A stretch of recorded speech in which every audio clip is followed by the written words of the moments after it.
Morning children, welcome back to online class, and today I am going to take a class of class 8. So all the students of class 8, please listen carefully and see here. I am going to teach you class 8 geography, and the chapter is 15.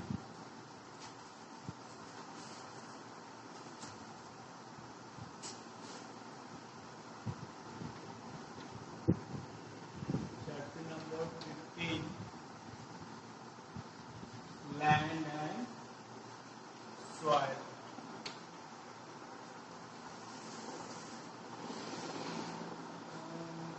My dear student, as you all know that we have already discussed some several types of matters, topics in the previous classes. So we will talk the further topic of this lesson. So let's start the parent rock. Parent rock.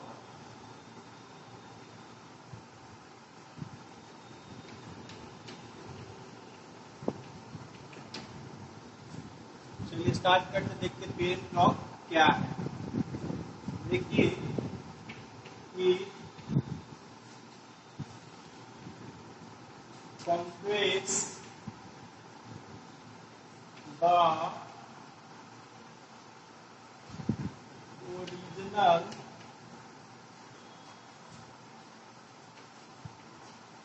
rock from which the soil was formed. From which the soil was formed. Okay, is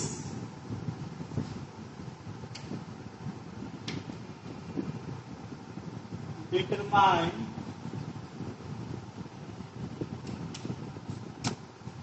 the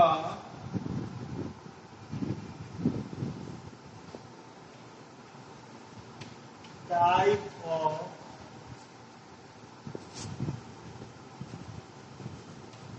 content and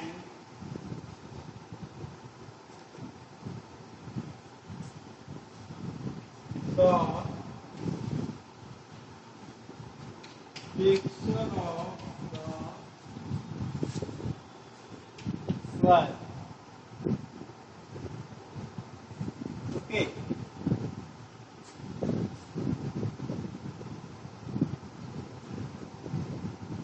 दूसरा topic है climate. ठीक है, कि refers to the form of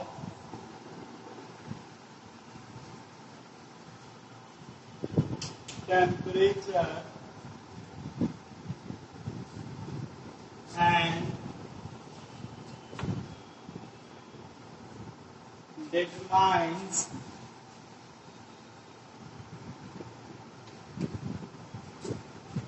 the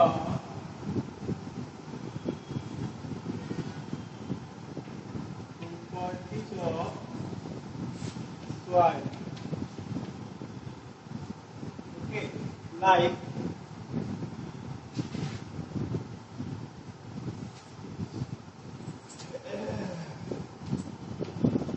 in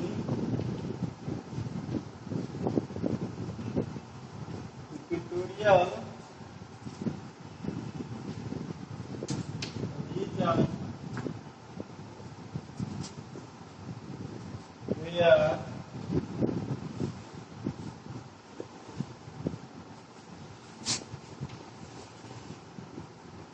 the temperature is always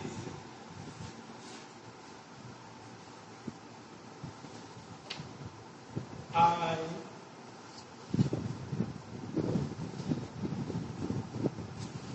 show the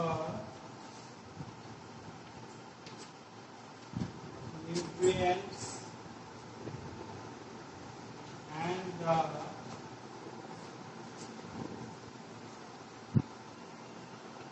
organic matters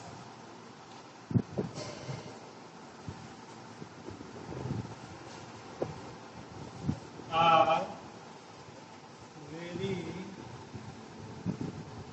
low rate. चलिए आइए देखते हैं parent rock के बारे में, देखते हैं क्या है। देखिए, it compress the original rock from which the soil was form. मैंने आपको पहले ही कक्षा में बता दिया हुआ है कि the some factor affected from soil formation is parent, vegetation, climate and time. क्या है? Parent, vegetation, climate and time. ये चार चीजें जो है वो क्या होती हैं? अफेक्ट होती हैं। मिट्टियां को क्या करती हैं? ये लोग प्रभावित करती है। चार फैक्टर जो कि बहुत ही महत्वपूर्ण है, जिसमें से पहला क्या है? हमारा पेरेंट रॉक, यानी कि मिट्टियां जो बनती है वो कैसे बनती हैं? रॉक्स के टूटने से भी बनती है। जैसे जैसे जो है रॉक्स टूटता है वैसे वैसे क्या होता है? मिट्टियों का निर्माण करता है। और ये रॉक्स जो है वह उसके टेक्सचर को भी डिनोट करता है, यानी कि जितना ज्यादा मोटा उसका कण होगा, उसका टेक्सचर, उसका जो कण होगा उतना ही मोटा होगा, पतला होगा, इस तरीके का होगा। ठीक है।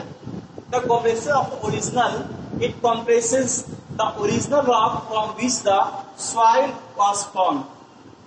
यह ओरिजिनल रॉक जहां से, जिससे मिट्टी वो बना हुआ रहता है, यानी कि रॉक से, तो पेरेंट हुआ उसका, तो जिससे मिट्टियां जो बनी हुई रहती है उससे सॉइल उसके रूप में बनता है।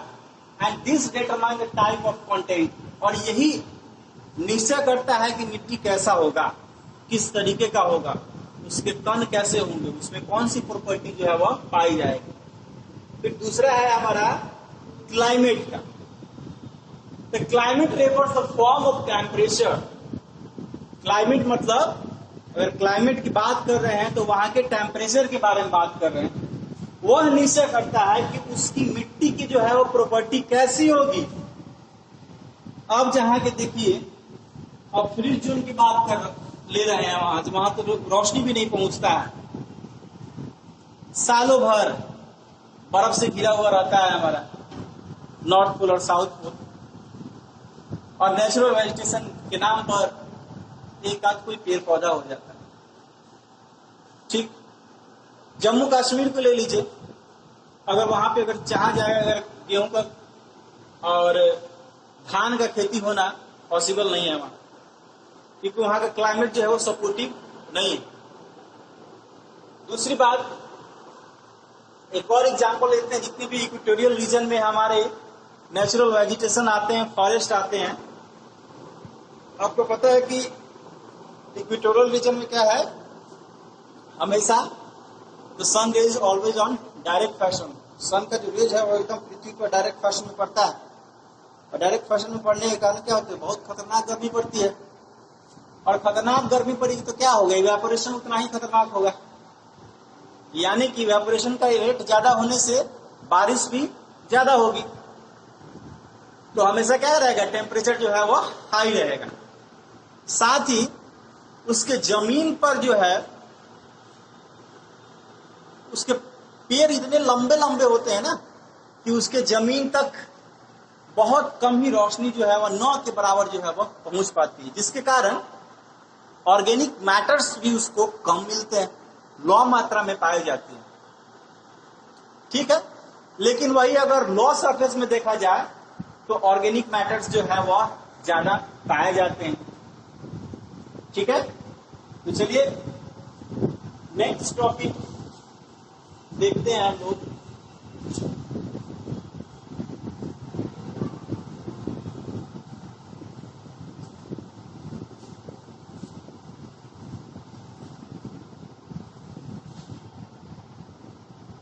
नेक्स्ट टॉपिक है हमारा vegetation.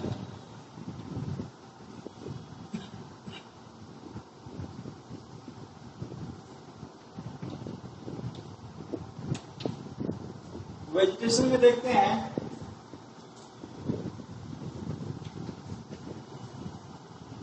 It has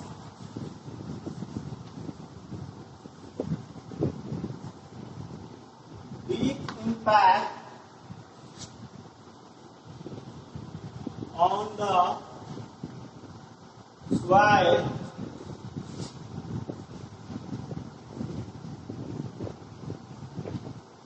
properties। Vegetation जो है वह बहुत ही जो है वो महत्वपूर्ण एक भूमिका निभाता है, एक गहराई तक उसका इम्पैक्ट जो है वह जाता है। जैसे कि as we know the uppermost part of soil is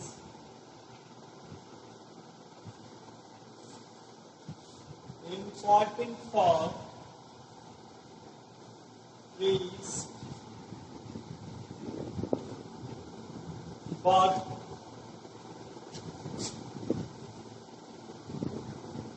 humus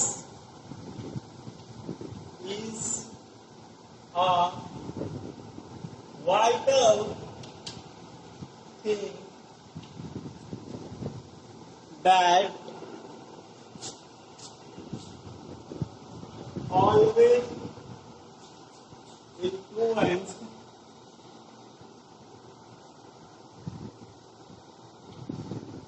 on the soil। चलो देखिए वेजिटेशन में क्या है हमारा। तो वेजिटेशन जो है it is a deep impact on soil. ये सबसे बड़ा जो है गहरा इम्पैक्ट जो है वह प्रॉपर्टी पे पड़ता है, क्योंकि हम अच्छी तरह से जानते हैं कि जिस भूमि पर जो भी पौधा जो है उगता है उस भूमि का सबसे ऊपरमोस्ट वाला जो पार्ट होता है वो सबसे इम्पोर्टेंट होता है, और उसी पार्ट के द्वारा ही यह तय किया जाता है कि हाँ मिट्टी में कितनी फर्टिलिटी है, मिट्टी में की फर्टिलिटी में कितनी ज्यादा कमी है, किस चीजों की कमी है, फास्फोरस की कमी है, नाइट्रोजीनियस फर्टिलाइजर की कमी है। ये सारी चीजें का डिटर्मिनेशन जो है वह अपर लेयर से ही प्राप्त किया जाता है, और साथ ही यह देखा जाता है कि इस मिट्टी में जो है वह ह्यूमिडिटी है कि नहीं, ह्यूमस है कि नहीं। इसमें ह्यूमस जो है एक वाइटल रोल प्ले करता है। अगर मिट्टी में ह्यूमस की कमी होगी तो मिट्टी में उपजाऊ शक्ति जो है कम मात्रा में पाई जाएगी। जैसे पौधे के डेवलपमेंट के लिए क्या जरूरी है, हमारा नाइट्रोजन जरूरी है। अगर नाइट्रोजन अगर खाद अगर नहीं डालेंगे उसमें तो पौधे का जो है वह डेवलपमेंट जो है वह बंद हो जाएगा, है ना। जैसे कि हम लोग खाने पीने के लिए क्या है, एनर्जी की फूड की जरूरत पड़ती है, ठीक है। फिर से बॉडी बिल्डिंग फूड की जरूरत पड़ती है, फैट्स, मिनरल, इन सारी चीजों की जरूरत पड़ती है, ठीक है। ठीक उसी प्रकार पौधों की भी जो है वह जरूरत पड़ती है। नेक्स्ट हमारा है टाइम कंडीशन। क्या है, time condition.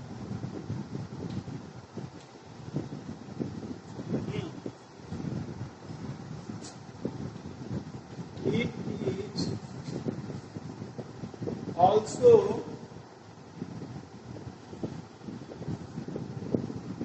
impacted the soil property, because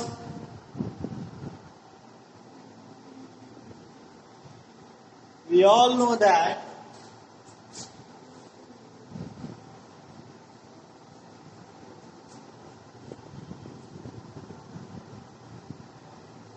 after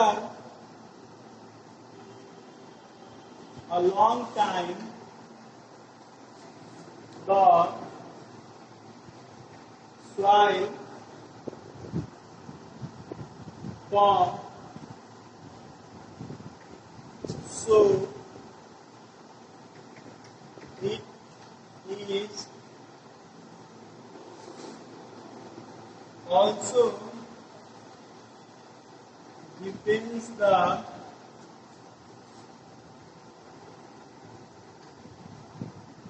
various layers of soil like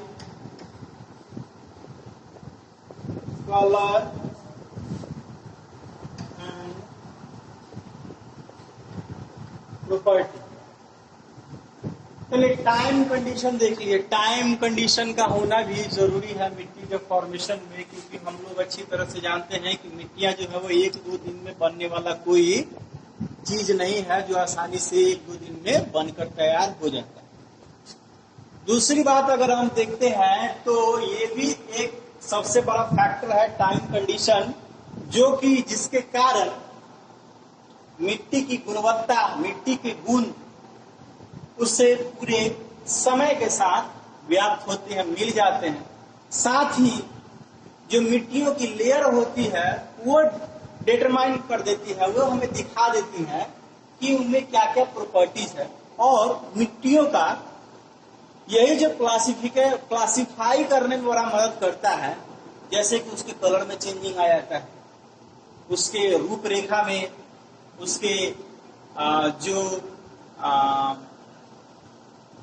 molecules है उसमें, ये सभी सारी चीजें जो है वो चेंजिंग कर देता है। और इन चेंजिंग करने के कारण टाइम बाय टाइम जो है हमें ये सब चीजें मिलती है।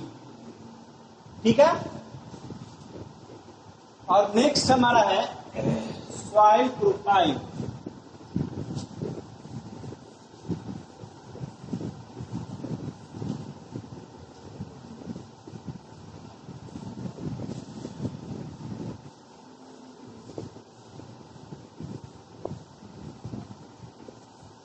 सॉइल प्रोफाइल का देखिए नाम से ही आया है प्रोफाइल। प्रोफाइल का मतलब है आपके बारे में A to Z चीज की जानकारी। जैसे कोई भी चीज का अगर प्रोफाइल होता है तो प्रोफाइल में आपका नाम होता है, आपका डेट ऑफ बर्थ होता है, फादर्स नेम वगैरह होता है, एड्रेस वगैरह होता है, मोबाइल नंबर वगैरह होता है। इसी सब चीज को ना प्रोफाइल बोलते हैं। वैसे ही सॉइल का जो है वो प्रोफाइल होता है। सॉइल को डिग किया जाता है और उसके लेयर से उसके प्रोफाइल्स की जो है वो क्या होती है जानकारी मिलती है। तो चलिए आज देखते हैं soil profile.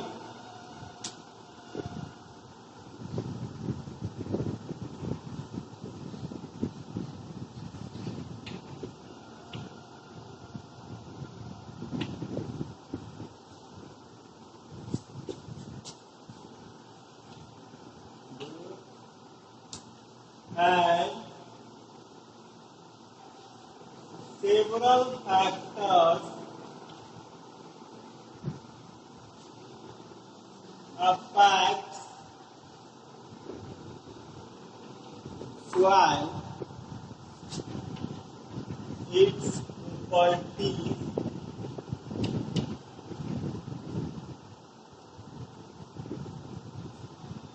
always vary from place to place and over time. Even the thickness of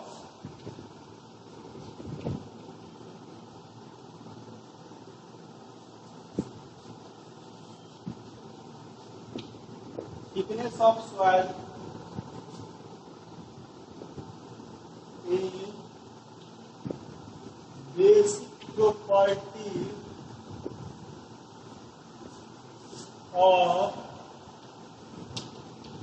soil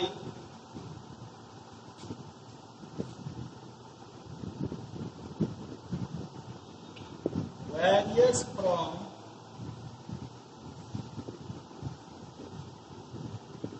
few property.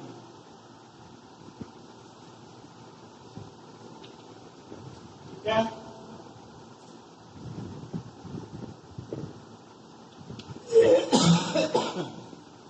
Despite such variations,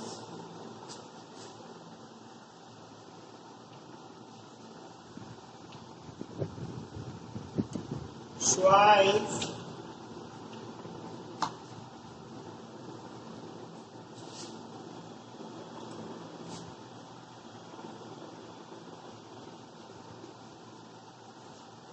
always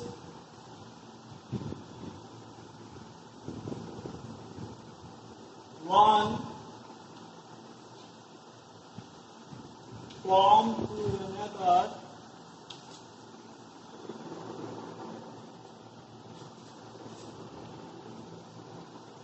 each another layer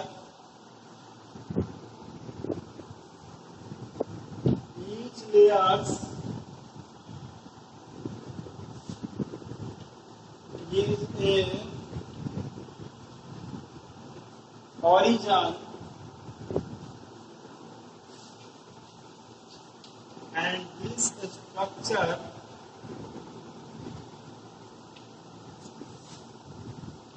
is called soil.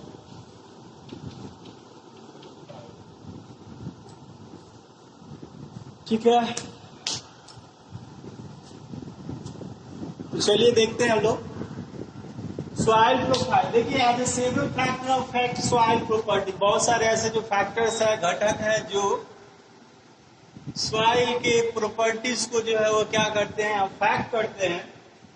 Always vary from place to place, और जैसे जगह जगह जो changing आता है तो वो अलग भी पाए जाते हैं। टाइम बाय टाइम उनकी थिकनेस, उनकी प्रॉपर्टीज, इन सारी चीजों की जो है वो क्या होती है, वह डिफ्रेंशिएट करती है एक दूसरे से, और तभी जाके उनकी प्रॉपर्टीज, उनकी गुणवत्ता के आधार पर हम लोग प्राप्त करते हैं।